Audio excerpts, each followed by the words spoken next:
So Magic the Gathering head designer Mark Rosewater recently did a mailbag over on his Blogatog Tumblr, and he answered 5 questions, and I thought some of the answers were really interesting, so I want to cover a few of them. One, he was asked, why does Magic do functional reprints of cards with known history of play?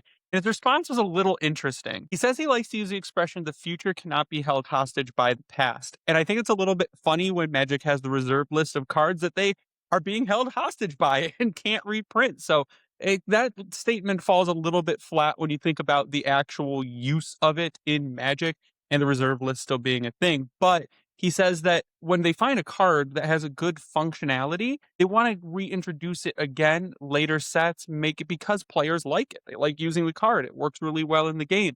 I think the line here has to be, how often do you reuse that card? You don't want to print it in every set. That will overextend the card. That'll shove it in too many decks, multiple copies of it if you're playing standard, and it can make the format really stale. I like the thought behind it. I think functional reprints are great. They can be thematic. The example they give is Thraben Inspector and Novice Inspector.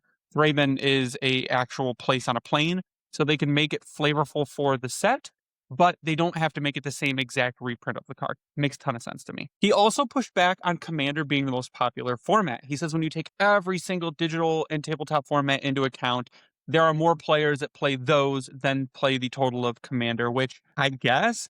But then why is Magic still printing most rare and mythic slots as almost Commander specific cards? It makes a lot of sense there because Commander is a huge format. I mean, they lean heavily into it because they know it's very popular. He says that R&D is spending a lot of time trying to come up with another 2-player 60-card casual format that people can get into, but I think that might be misplaced a little bit. I think they need to focus more on a casual format for more than 2 players. Commander is the only format really that is super popular because you can play it with 3, 4, 5, 6 people, and there's not really a 60-card format that matches that very well. I think they should focus on, hey, if we want more people to play 60, we want more people to play a standard or constructed format, that we need to make that format more accessible to bigger tables that all just want a casual game that they can all play at the same time, instead of having to split your party or split your group into smaller groups in order to play a 60-card format. No one's really asking for that. If you can bring more variance into larger play groups, that is where I think you'll hit the sweet spot. The last interesting piece in it, he asks if we will ever get bigger cards like you see in Duel Masters. Duel Masters has some combined cards that fold out into one bigger card. He says that they've seen it done with bigger cards in the Transformers game where they can include one oversized card, but they print at such a large scale and they would have a weight variance that would make it kind of easy to tell if they did a combined card.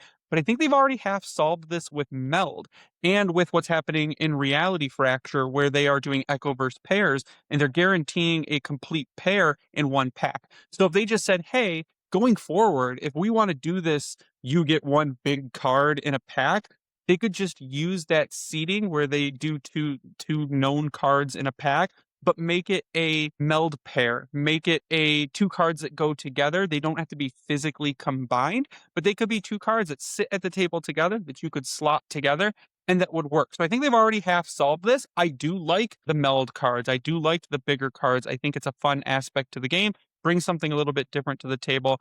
And like I said, I think they've already half solved it with Meld. Did you pick anything else interesting out of Mark Rosewater's blog? Let me know. Discuss in the comments. I want to hear what you have to say. What do you think about it?